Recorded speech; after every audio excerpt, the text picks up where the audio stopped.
Există locuri pe pământ unde timpul se măsoară nu în ore, ci în pași. Locuri unde aerul rarefiat te forțează să fii prezent, iar tăcerea munților îți dezvăluie cea mai autentică versiune a ta. Nu este doar o destinație, este o promisiune, un pelerinaj spre interior. Am venit în Nepal, pe acoperișul lumii, atrași de chemarea sacră a munților Himalaya. Ne-am adunat 7 suflete, 7 prieteni, fiecare cu propriile sale așteptări, dar uniți de o singură dorință: să parcurgem circuitul Manaslu. Un traseu legendar, mai puțin umblat decât faimoasele rute, ce ne promitea nu doar priveliști neatinse, ci și o incursiune adâncă în cultura autentică nepaleză. Manaslu, muntele spiritului, ne aștepta tăcut și impunător.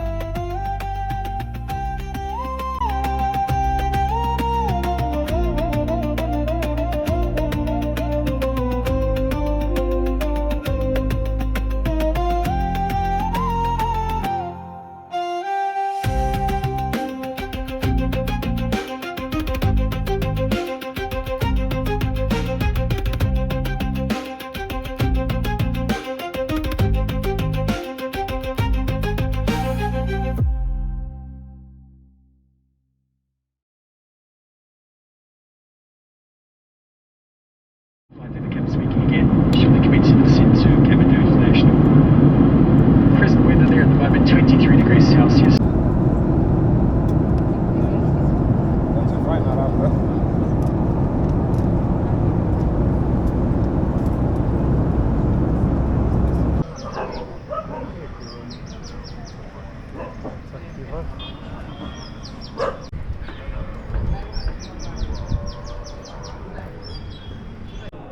One flower, one big lotus flowering.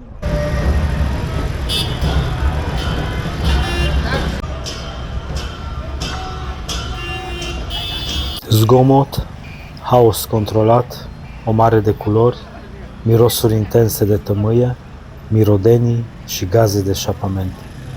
După tăcerea relativă a zborului, aterizăm direct în pulsul frenetic al Nepalului, în inima capitalei, Kathmandu. Orașul acesta nu te întâmpină cu o îmbrățișare blândă, ci cu o explozie de senzații. Este un labirint viu, în care trotuarele sunt invadate de tarabe, de vaci sacre care își fac drum printre scutere și de 1000 de claxoane care cântă o sinfonie constantă. Acesta este primul contact cu o altă lume, o experiență care îți testează imediat capacitatea de adaptare. Dar dincolo de această agitație se află spiritul profund și mistic al locului. Printre clădirile moderne se înalță stupe cu ochii atot văzători a lui Buddha. Aici timpul se încetinește. Simți prezența neîntreruptă a credinței, vezi roțile de rugăciune învârtându-se ritmic, auzi șoaptele mantrelor. Kathmandu este orașul unde sacrul se împletește cu profanul, unde istoria milenară conviețuiește cu secolul 21. Aici, în mijlocul acestei frenezii urbane, începe adevărata noastră poveste.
Am părăsit agitația din Kathmandu dis de dimineață, lăsând în urmă zgomotul și promisiunile civilizației. Prima parte a drumului a fost pe șosele principale, un dans al răbdării, printre autobuze colorate, vechi, dar și clasoane persistente. Știam că această liniște, sau mai degrabă acest confort relativ, nu va dura. Poarta de intrare în aventura noastră nu se afla cu siguranță la capătul unei piste de aterizare, ci la capătul asfaltului. După câteva ore de mers, drumul s-a transformat. De la o șosea am trecut la o fâșie îngustă de pământ și piatră, suspendată deasupra unor râuri repezi. Jeepul nostru a devenit o capsulă a supraviețuirii, iar șoferul, un erou neînfricat care negocia șleaurile adânci și pietrele cât pumnul cu o precizie uimitoare. Cele 7 ore au fost o odisee în sine. Nu a fost o călătorie, ci un adevărat trek pe 4 roți.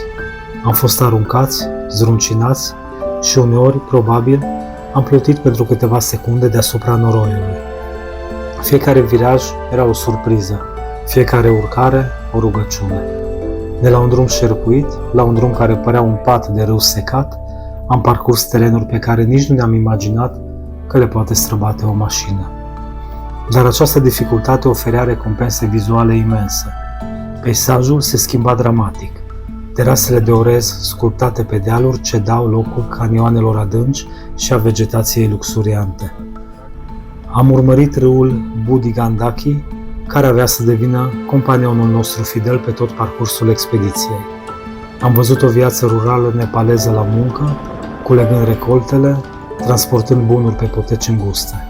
Fiecare scenă era un tablou viu al rezistenței și simplității.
Ne-am ăsta acum cu mână pe telefon.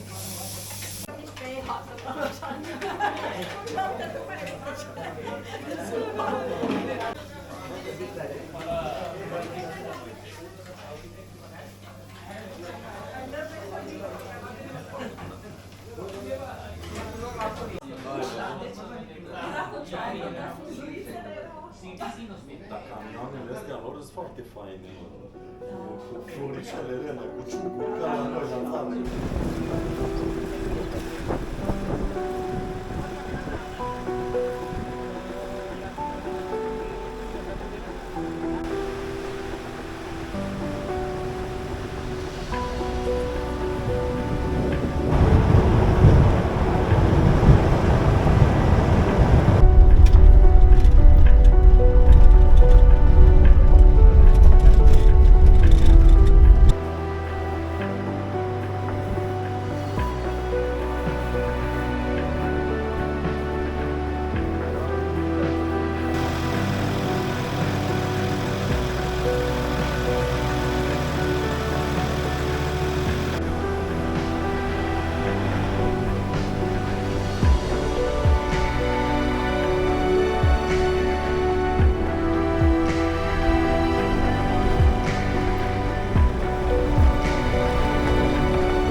poate oprea.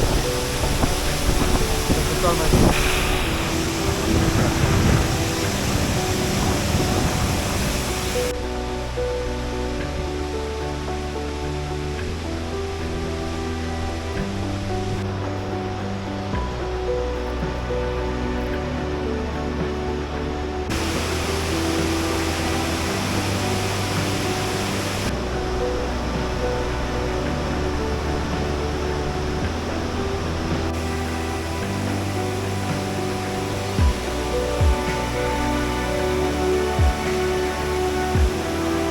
Această călătorie ne-a fost o lecție necesară de smerenie.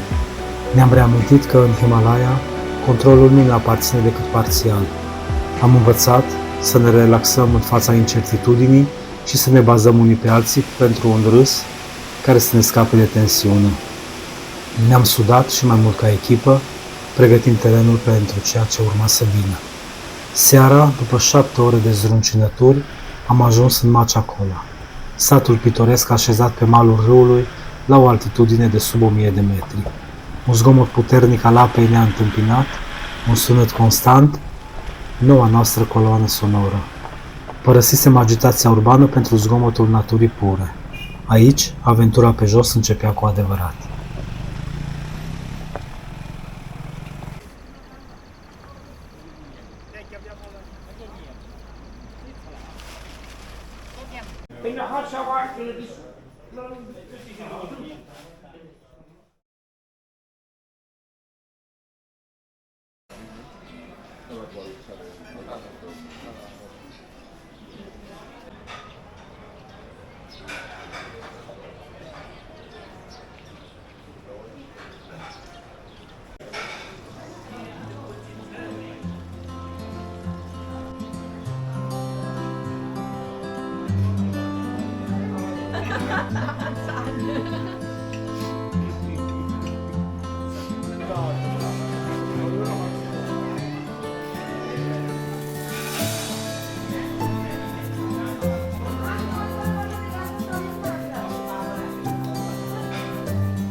După zgomotul și oboseala drumului, ne-am trezit în Machacola, un sătuc ce părea îmbrățișat de apa râului Budigadani. Astăzi nu mai depindeam de un motor, ci doar de forța propriilor picioare. Era ziua 0 a aventurii, prima zi de mers pe potecile circuitului Manaslu. Am pornit cu emoție și cu rucsacurile, simțindu-se neașteptat de grele. Traseul a început imediat să ne testeze. Nu era vorba de altitudine, ci de teren. Potecile erau sculptate în stâncă, urcau și coborau abrupt, șerpuind pe lângă râul zgomotos. Am mers prin păduri luxuriante, un peisaj tropical, cu o umiditate intensă care ne-a forțat să ne adaptăm rapid la ritm. Această porțiune inițială nu a fost ușoară.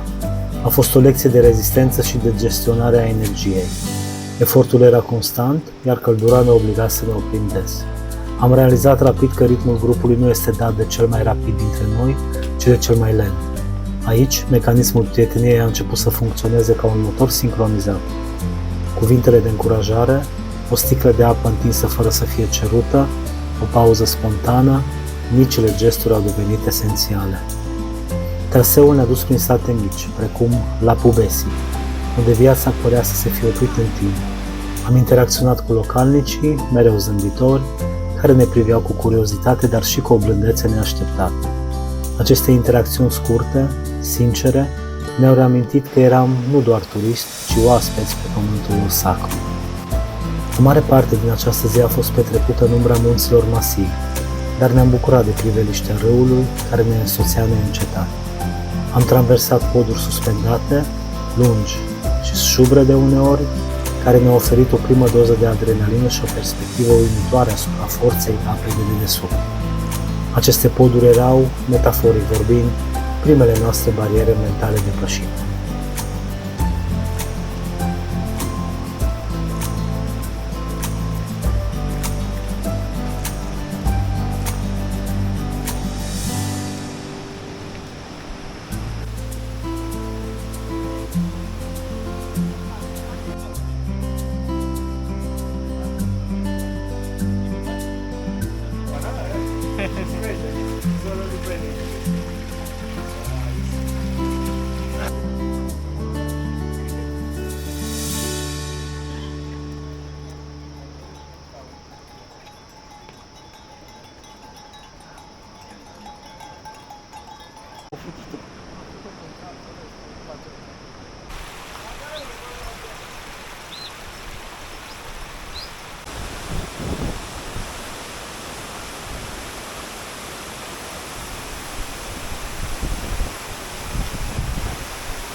După ore de mers, ne-am întâlnit cu o barieră naturală impunătoare, un defileu stâncos care marca intrarea în Jagat. Satul acesta, situat pe un platou, servește drept punct de control oficial. Am simțit o ușurare, deoarece am ajuns în acest punct. Am reușit să ne adaptăm la ritmul impuls de munte. În timp ce ne odihneam în tea house, cu picioarele obosite și cu un dalbat fierbinte în față, știam că prima zi a fost doar încălzirea. Himalaya ne-a arătat că nu va fi ușor, dar ne-a reamintit că aveam resursele necesare, atât fizice cât și mentale. Ritmul era stabilit, iar aventura putea continua.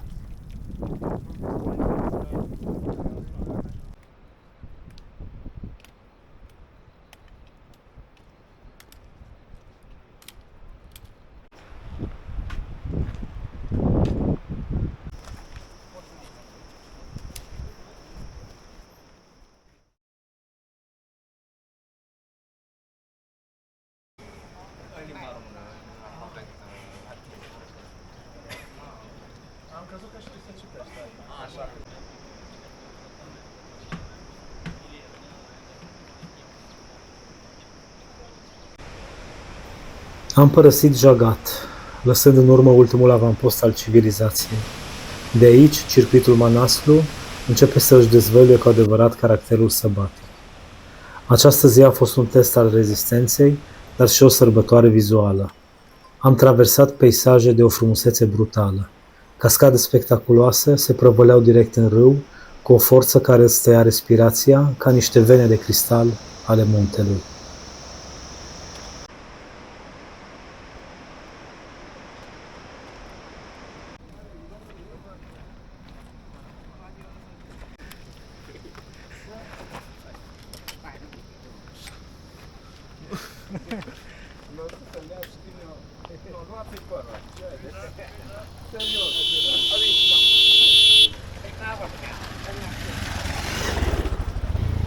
Noi se urca așa, mă duc măcar 100 de metri.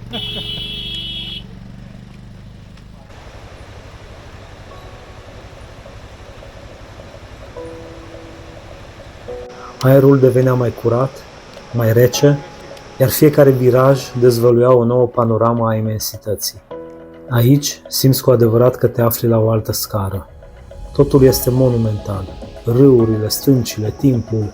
Noi, 7 prieteni, păream niște puncte minuscule, absorbite de măreția Himalaiei. Pe măsură ce am urcat, am simțit o schimbare nu doar a peisajului, ci și a atmosferei spirituale. Ne apropiam de zona de influență tibetană, iar acest lucru era vizibil în satele pe care le traversam.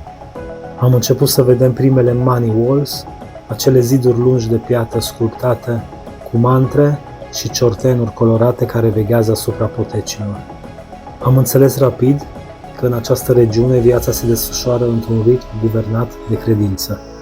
Am avut contacte mai intense cu localnicii, a căror ospitalitate era la fel de autentică precum casele lor de piatră.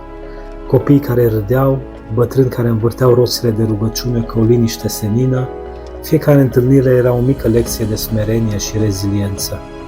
Am învățat să spunem namaste nu doar ca pe un salut, ci ca pe o recunoaștere a sacrului din celălalt. Aceste momente de conexiune umană, scurte dar intense, ne dădeau o energie diferită, spirituală, care ne alimenta pașii.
Un alt aspect definitoriu al acestei zile au fost podurile suspendate.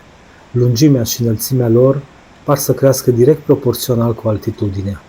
Aceste structuri metalice, care se balansează deasupra defileurilor adânci, nu sunt doar simple căi de trecere, sunt teste psihologice. În acel moment, frica se amestecă cu admirația. Ți se taie respirația, iar singura ta concentrare este pe ritmul pașilor și pe menținerea echilibrului. Dar odată ajungi pe celălalt mal, sentimentul de triumf, combinat cu eliberarea nervoasă, ne aducea un val de râsete și glume. Aceste poduri erau metafora perfectă a întregii noastre călătorii, pericole pe care le depășeam împreună, transformându-le în amintiri de neprețuit.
Am trecut de satul Pilin, un punct cheie, și am continuat să urcăm constant, lăsând în urmă vegetația mai deasă. În cele din urmă am ajuns în Deng, situat la aproape 1900 de metri. Aerul era deja mai rece, iar peisajul începea să devină mai alpin. Oboseala zilei era profundă, dar satisfacția era și mai mare. În tea house, în jurul focului, am discutat despre frumusețea copleșitoare a cascadelor și despre zâmbetele localnicilor. Simțeam cum, cu fiecare zi petrecută pe traseu, ne apropiam tot mai mult nu doar de muntele spiritului, ci de esența noastră comună. Eram pregătiți să ne continuăm ascensiunea spre inima Himalaiei.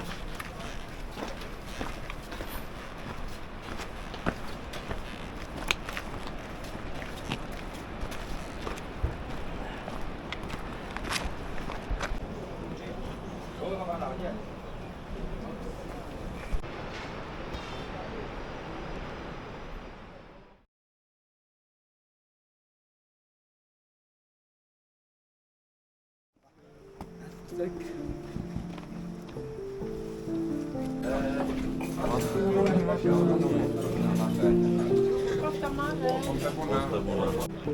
the same.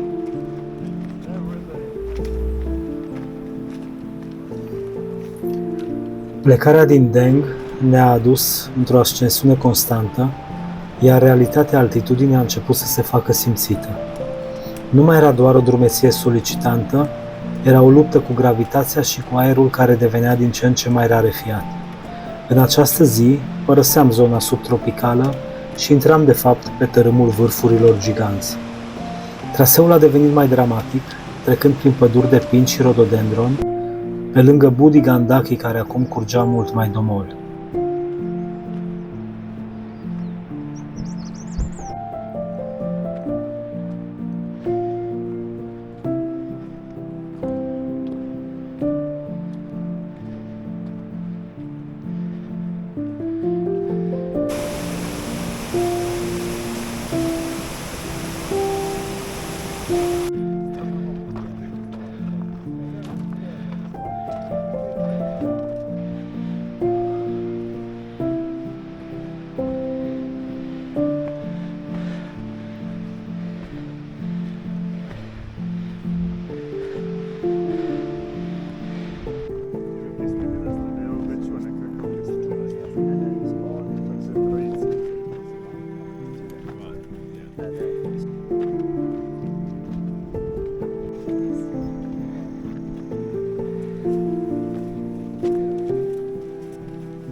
Ne-am oprit la Gap, un sat plin de ciortenuri și mănăstiri, unde am simțit o tranziție culturală clară. De aici încolo, influența tibetană devenea dominantă. Am observat o schimbare și în modul în care sunt construite satele. Casele sunt făcute din piatră și lemn, robuste, concepute pentru a rezista iernilor grele din Himalaya. Am mers pe poteci unde panouri uriașe de piatră erau sculptate cu mantre, iar streagurile de rugăciune fluturau vibrant în vânt. Era ca și cum am fi pășit într-o galerie de artă sacră, un memento constant că ne aflăm într-un loc cu o spiritualitate profundă. Cu cât urcam mai mult, cu atât devenea mai evident că nu mai eram singuri. Aici traseul oferă primele vederi neobstrucționate ale vârfurilor.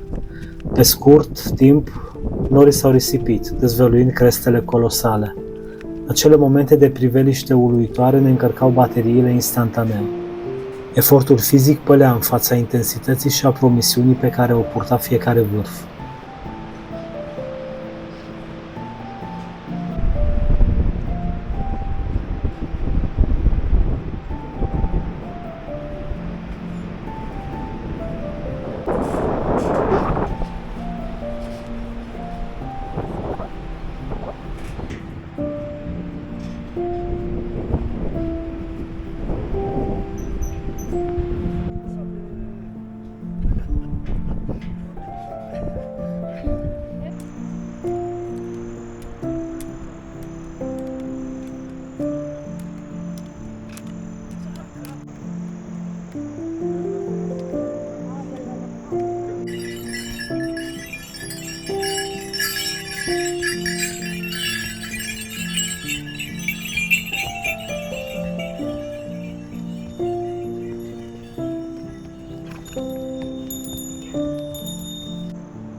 Am ajuns la Namrung, un sat poartă, la aproape 2700 de metri, cu case aliniate și o atmosferă puțin diferită.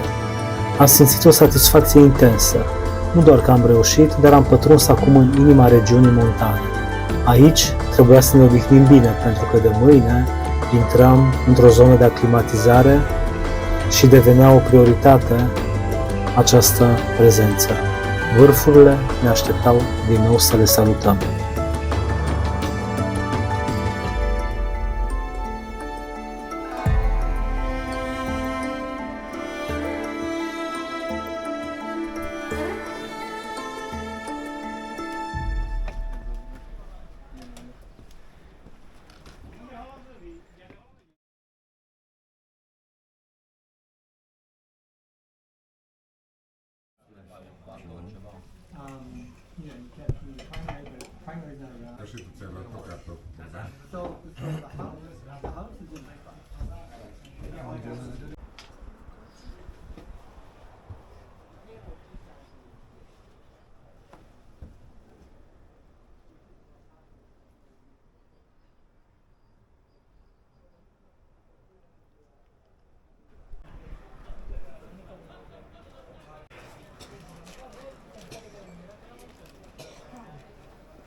Fie mare cu pregătirile.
Plecarea din Namrung a marcat intrarea noastră într-o zonă complet nouă. Nu am mai urcat prin păduri tropicale, ci pe poteci deschise, unde vântul avea cale liberă. De aici înainte, altitudinea de peste 2600 de metri ne impunea un ritm lent și constant. Fiecare pas era o alegere conștientă, un exercițiu de disciplină. În scurt timp am părăsit definitiv peisajul mai verde și am pătruns pe un tărâm dominant de piatră și de primele semne ale unei zone alpine.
După Lo, o scurtă drumeție ne-a dus în Șiala, destinația noastră finală. Șiala este un sat pitoresc, dar expus, situat la o altitudine semnificativă. Frigul a pătruns în oase, dar sentimentul de realizare era cald. Am reușit să menținem un ritm bun, în ciuda aerului subțire, și am pătruns cu succes în zona alpină.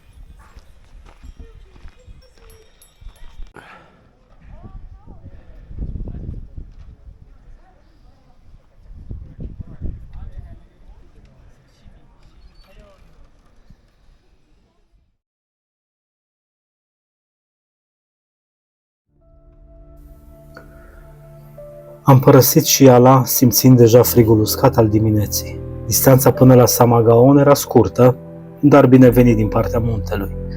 Traseul se desfășura acum pe un teren mai plat, o potecă largă, ce ne-a purtat prin peisaje de o frumusețe austeră, dominată de maro gri și alb. Samagaon, situat la 3520 de metri, este un sat mare, cu câmpuri extinse și un aer puternic de comunitate alpină. Sosirea a fost rapidă, dar știam că scopul acestei zile nu era doar să ajungem, ci să ne pregătim trupul pentru provocarea finală, traversarea pasului de 5106 metri. Regulile aclimatizării sunt simple, dar vitale. Urcă sus, dorm jos.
Împreună cu rucsacurile grele, am început ascensiunea laterală, verticală, către un punct esențial, mănăștirea Pungien, situată la aproximativ 400 metri. Aceasta a fost proba de foc. Fiecare pas era o negociere cu aerul rarefiat. Plămânii ardeau, picioarele se mișcau lent. Aclimatizarea nu este doar un exercițiu fizic, ci este un test mental. În acele momente de efort maxim, conexiunea noastră de grup a devenit crucială. Ne-am monitorizat reciproc, ne-am încurajat și ne-am amintit constant motivul pentru care eram acolo. Drumul ne-a oferit priveliști tot mai uimitoare asupra Manaslu, dezvăluind fața sa vestică. Pe măsură ce urcam, am zărit peisajul stâncos și auster din preajma buzei muntelui Manaslu. Acolo, unde se termină poteca drumeților și începe lumea alpiniștilor de 8000, am simțit o vibrație diferită, un respect solemn față de puterea naturii.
În cele din urmă am ajuns la mănăstirea Pungieni, un sanctuar străvechi așezat perfect în fața unui anfiteatru de gheață.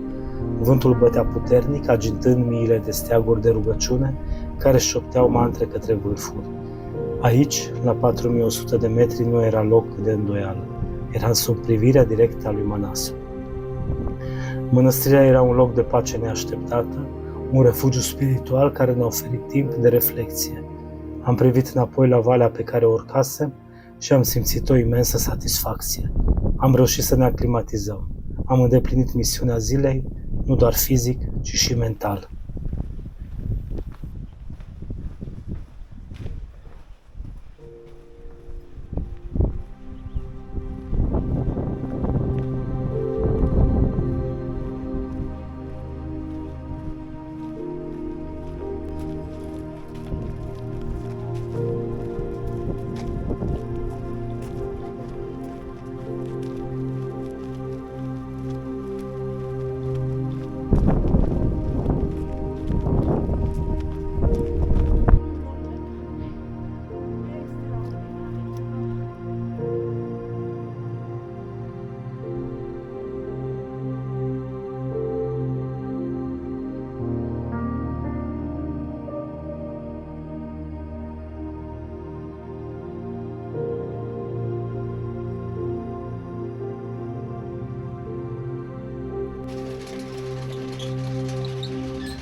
Am părăsit Samagaon în zori, înveliți într-un ger tăios.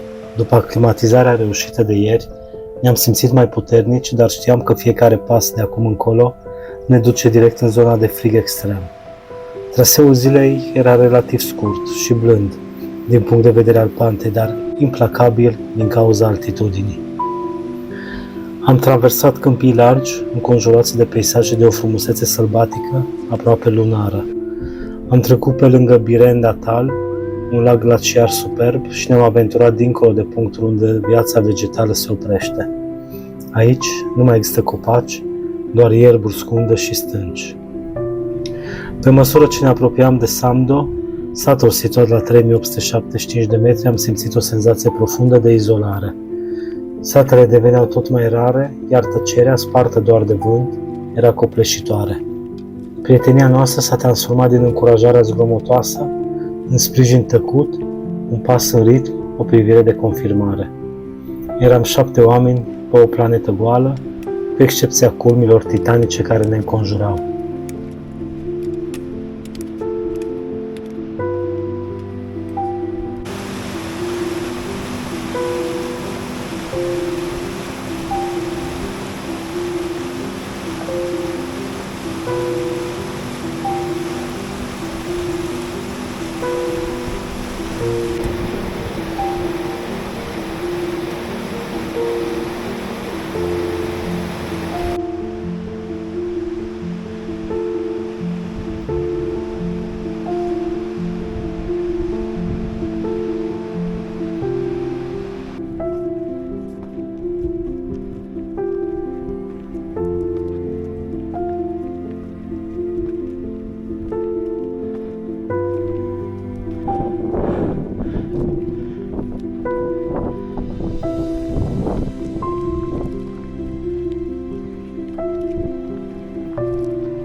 După Samdo, am continuat către Dharamsala.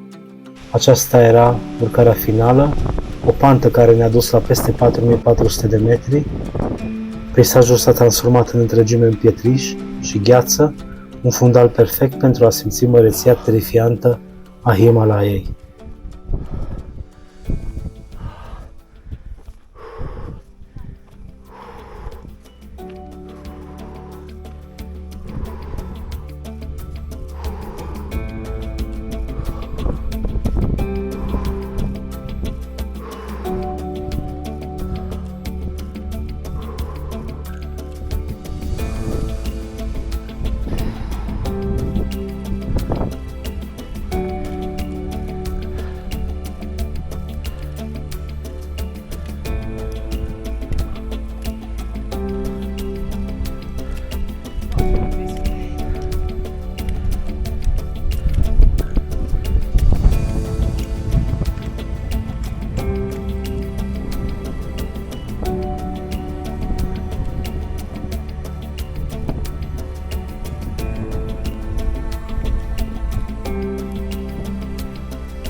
În cele din urmă am zărit cabana solitară din Dharamsala.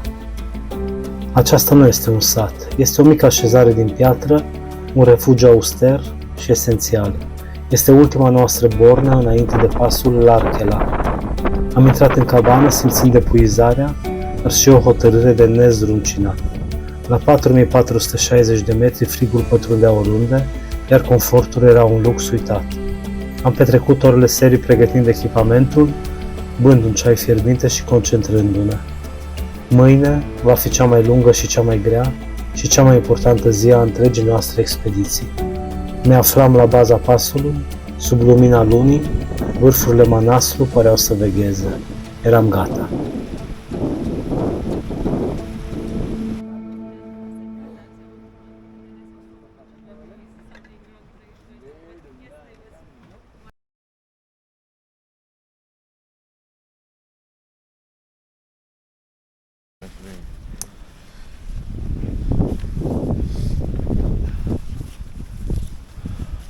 Okay, so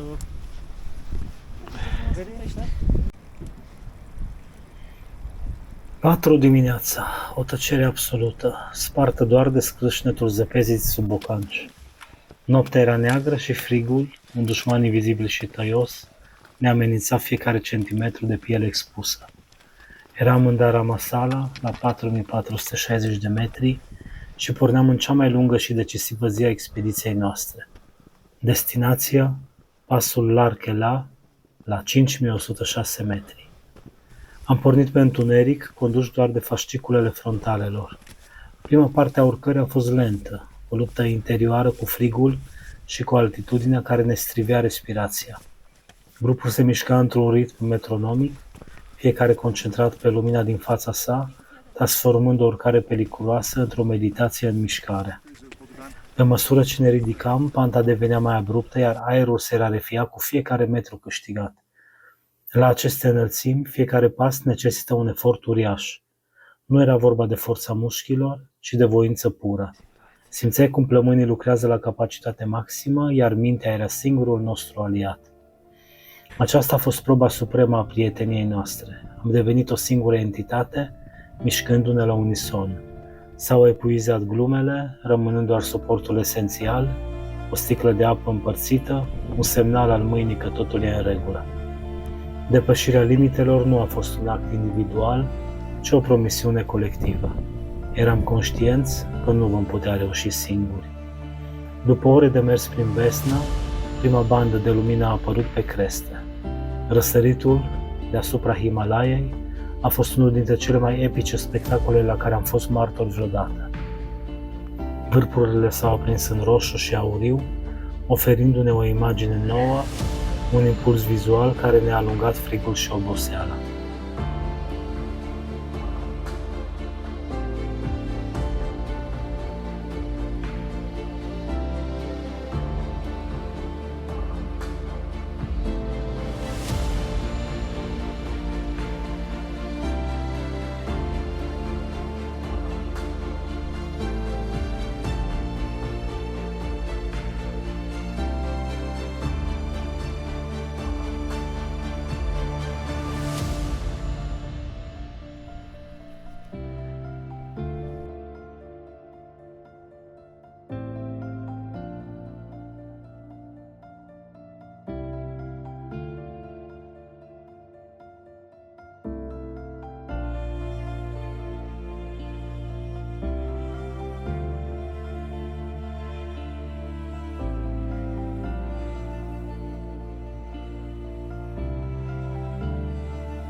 Ultima bucată de urcare a părut interminabilă.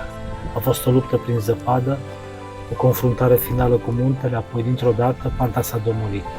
În fața noastră se afla un morman de pietre și steaguri de rugăciune fluturând frenetic în vânt. A fost un amestec de emoții, ușurare, epuizare, dar mai ales un triumf mult. Ne-am îmbrățișat fără să ne spunem prea multe, pentru că nu era nevoie.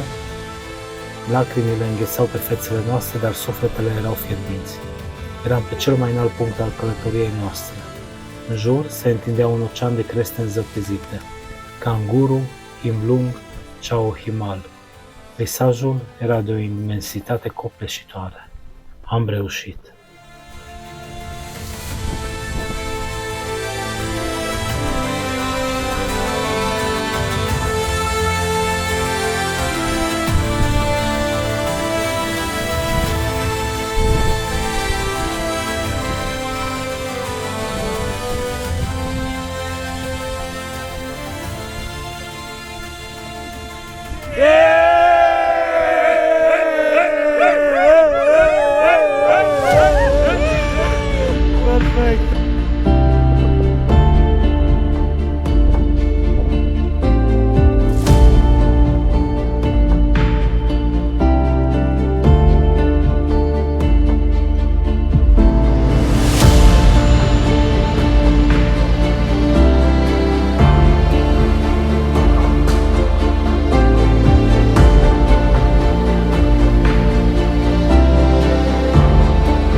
Nepal, Himalaya, Manaslu. Un vis devenit realitate, un gând transformat în momente de neuitat. O călătorie ce o faci poate odată în viață, ce te trezește la realitate, o călătorie în care reușești să te cunoști mai bine pe tine prin oamenii pe care îi întâlnești și locurile pe care le străbați. Am parcurs la pas 150 de kilometri într-o țară oarecum săracă, dar cu oameni atât de senini și împăcați. Fie că te afli în capitală, fie în satele de munte, oamenii au o seninătate aparte, ce nu poate fi descrisă în cuvinte. În Nepal am reîntâlnit umanitatea pierdută în lumea vestică și ospitalitatea pe care noi, din păcate, nu am avut-o niciodată. Ne-am redescoperit și reinventat în numai câteva zile. Am pornit în această călătorie 7 camarazi, iar spiritul muntelui Manaslu ne-a transformat în 7 prieteni de nădejde. Am suferit, ne-am susținut, am râs și plâns împreună, totul pentru a forma o conexiune aparte cu natura, cu muntele, dar mai ales cu sufletul nostru. Când treci de bariera celor 5.000 de metri altitudine, lucrurile devin complicate. Corpul refuză să te mai asculte, mușchii se opresc din a mai funcționa, iar plămânii abia dacă mai fac față. Un tablou care nici de cum nu te ajută să înaintezi, dar aici intră în scenă șerpașii și porterii, niște super oameni care te iau parcă pe sus și te aruncă direct pe vârf. Te încurajează, te ajută, îți dau un exemplu că se poate. Sunt atât de obișnuiți cu înălțimile și muntele încât ai impresia că sunt parte din el. Nu am fi reușit să avem această experiență fără ei. Mulțumim Nepal pentru tot ce ne-a oferit în aceste 2 săptămâni. Mulțumim Himalaya pentru că ne-ai primit în casa ta. Mulțumim Manaslu pentru că ne-ai arătat cine suntem cu adevărat.